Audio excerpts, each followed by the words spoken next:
अस्सलाम वालेकुम रहमतुल्लाहि व बरकातुहू।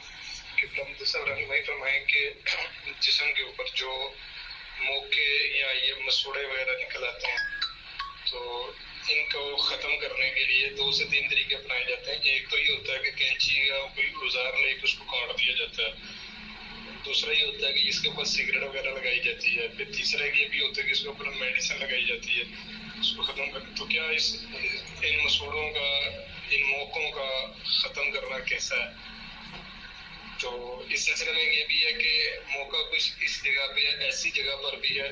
कुछ मौके इस जगह पे ऐसी जगह पर होते हैं कि जैसे बगल के नीचे होते हैं, जहाँ पे सफाई वगैरह के मामलात होते हैं।